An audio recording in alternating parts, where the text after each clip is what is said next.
Yo, what is going on, my fellow weebs? Chrono here, and welcome back to the channel. So today I actually want to talk with you guys about potency and potency floor and a bit of a shift when it comes to the meta of gearing in PSO2NGS. But before we jump into that, if you're new here, as always, my name is Chrono. I primarily cover PSO2 content. Would much appreciate a subscribe as we work our way towards that 10K mark, hopefully by the end of this year. Anyway, let's go ahead and jump into this.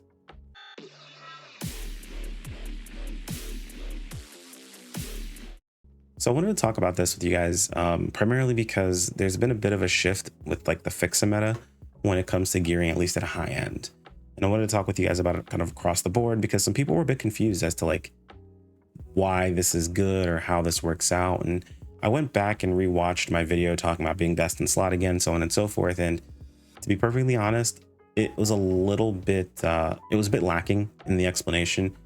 It was a bit misleading at certain points. Granted, the math worked out to being correct, but I wanted to show it in a way where it makes a bit more sense and I feel like it's a bit more applicable across more people. So we're going to pop over to the Cakewalk's damage calculator. We're going to talk about a few things here. So hold on for me just one sec. So if you've never been to this site, I'll leave the link in the video description. It's Cakewalk's damage calculator. Super helpful, super useful. If you're not sure how to use it, just click file, make a copy, and you can start making edits for yourself to use. Cakewalk's fantastic addition to the community. Super helpful for us. So yeah, and they also stream, by the way. So you pop over their Twitch stream, ask questions. I'm sure they're more than happy to answer them. So we've got this set up for our own set of gear. I mean, this is with PHANTASY gear, but it's mostly the, you know what, just for the sake of saying like this isn't relevant because the gear is not correct. Here you go. Doesn't really make a difference. All it does is adjust the number here, but it still has the same overall end result. So here's my current setup. We've got our wing guard. We have Fatal 4. We're running 3 Origis sets of gear with our current setup of Melra, replacing our trials and all that good stuff, right? So very cool setup. Actually really useful. And if you slide over here, you can see that we've got some comparisons or DPS comparisons of percentages when it comes to the different fixes. I usually use this pretty often to kind of show the weapon comparisons along with fix comparisons, see how strong they are comparatively to each other. Now, it's worth mentioning this at the very start. I want to be very clear about this because I've had some people talk about this and ask questions or just like kind of throw math at me randomly in the comments sometimes, which is cool. But I mean, we also want to make sure that either we're disagreeing on something or we have the correct math, because I've had some people throw some pretty ludicrous numbers at me occasionally. This pertains primarily to classes that are using Fixa Fatale. Up to this point, everyone is using Fixa Fatale outside of Slayer.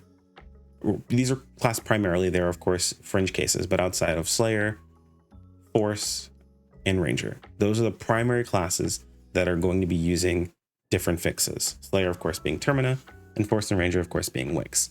You could argue that everyone could use Wicks because weak points are primarily available to targets and you're always going to be hitting them when your damage matters. However, we want to cast a wide net when we're dealing with augmenting our gear or setting our gear up, and it's just not the situation where you're always going to have access to a weak point. So unless you always play with a Ranger and you always play in multiplayer content, never do anything solo, then sure, go for Fixa Wicks. It's going to be your stronger choice. But for 99.9% of people, you're going to go ahead and augment yourself, assuming you're the one you're keeping in mind for dealing your damage, not having anyone else with you. And then we just don't even go into a bandac. Those who are in a bandac, live your own lives, do your own thing. You guys don't need me to tell you how to gear up. You're already doing some crazy stuff as it is. So this is just in relation to Fatale. So what are we talking about here? So if we scroll on over, we can see this number, effective damage. What if I told you this number could be bigger? What if I told you it would be bigger without the other augment or all the other Fixa choices that we talked about? What if I told you that number would be bigger, even though we would lose potency? Yes. So potency and potency floor are two very interesting topics to talk about when it comes to damage. If you're not sure of how potency floor works, essentially, whenever you're dealing damage in PSO2, there's two major things that happen. It's did you crit or did you not crit? If you don't crit, then what did you roll for your damage? Whenever you don't crit, you have what's called damage variance, and you can roll between your low end and your high end. Let's say your low end 7 and your high end's 10, right? If you roll, your damage number, you could roll anywhere in between that 7 and that 10. What potency floor affects is it affects that 7. If you have enough potency floor, you could possibly push it up to an 8. Now your damage is between an 8 and a 10. Where your DPS is now increased, your average damage is increased, your maximum damage has not increased.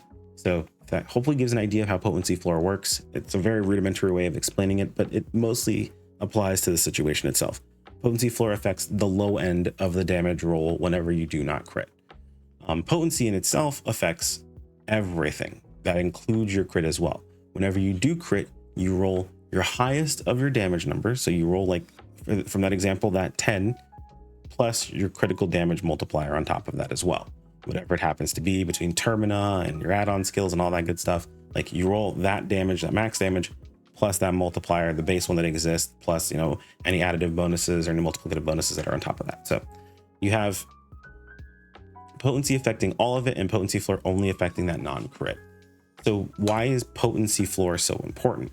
Well, because we're in a situation now where we're actually gaining a lot of effective potency while also pushing a ton of potency floor. As you can see with my current setup, right? If I scroll over here, got 73.93 potency floor. Well, if I make a few changes here, you'll start to see that potency floor increase. Though my potency will decrease, my effective damage is going to do something interesting though. So we got our Wingard here. Let's take our Grand Gigas Maste. I'm going to swap it for Grand Judge Keeper 2. The reason for that is because Grand Gigas Maste is equal for our lowest potency available on our weapon, right? I mean, technically you could argue that you would swap out something like one of your EX skills, but that has potency floor, so it actually has a bit more value in the situation. But it's of our regular augments, this is the lowest value one, right? We have Grand Gladius Soul and Grand Gigas Maste. Grand Gladius Soul is giving us 25 HP and 7 PP. We value that a bit more than just 30 HP.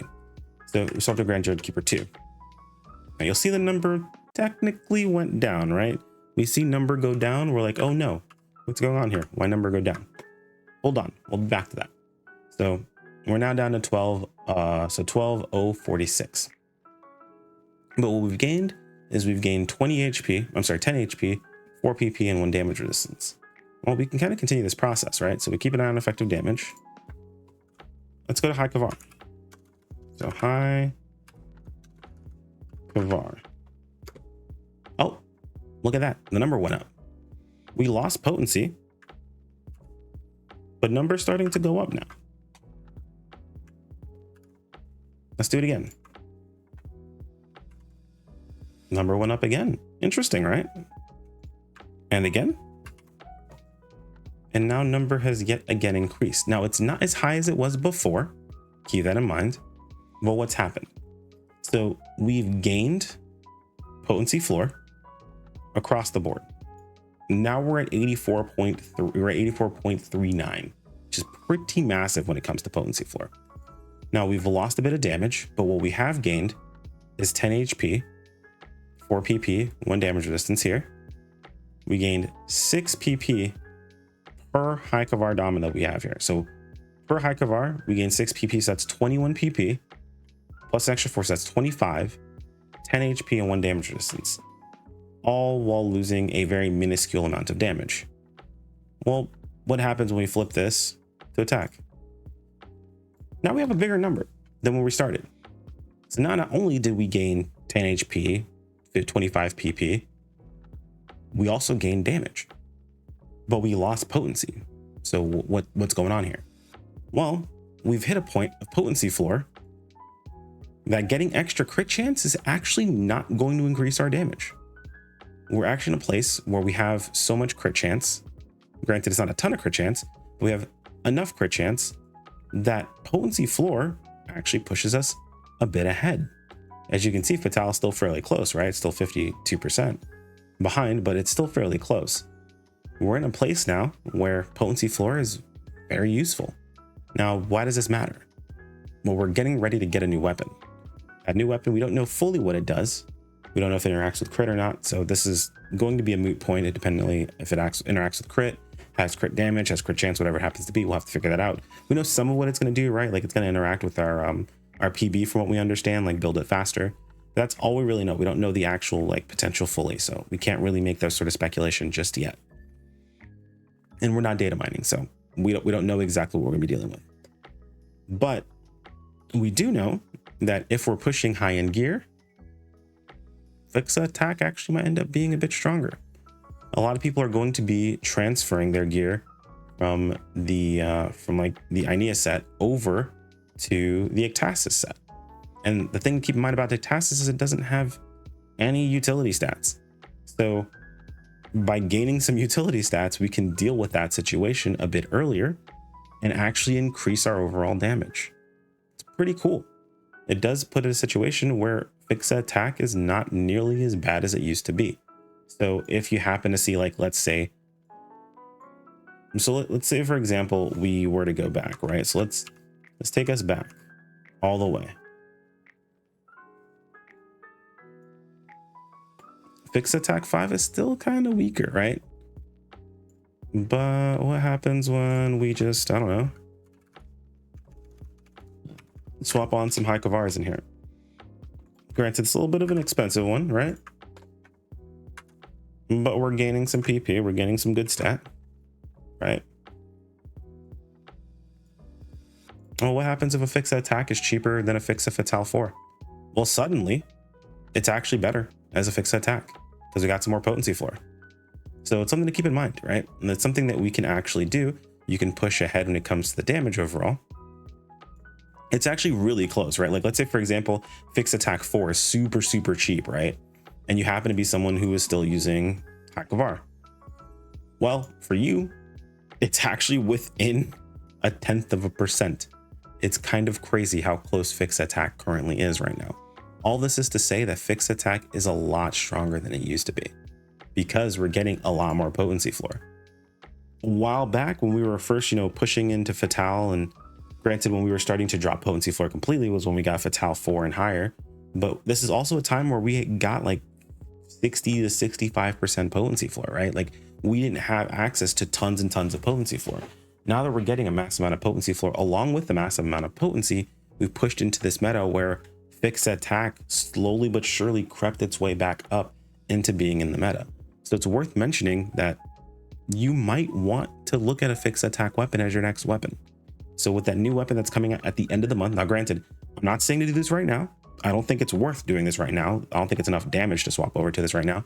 Maybe you'll start to like shift your units over there because you're going to be transferring them over. I'm highly considering switching my units over to Hikavar Domina, or back to Hikavar Domina, just to get a hold of that extra bit of PP. But it might be worth setting yourself up to start using that. And that's pretty much it. Let me know what you guys think in the comments below. What do you guys be doing for the new weapon? Again, reminder, if you're playing Slayer or Termina, if you're playing Force, if you're playing Ranger, you're a Wix. This doesn't really apply to you the same way. Granted, some of these things apply, but it doesn't really apply in the conversation about fixes. Most of the conversation is about augmenting. And that's just to say that Graveyard Keeper 2 is really strong. And it did change some things up. As much potency as it has, with all that potency floor, all that secondary stat, it's actually really, really good. So it's definitely worth keeping in mind. Like if you enjoyed the video, so want to keep up with more. Thanks to the channel members. You guys are fantastic, and I appreciate every single one of you, and I'll see you all next time. Take care, my friends. Peace out.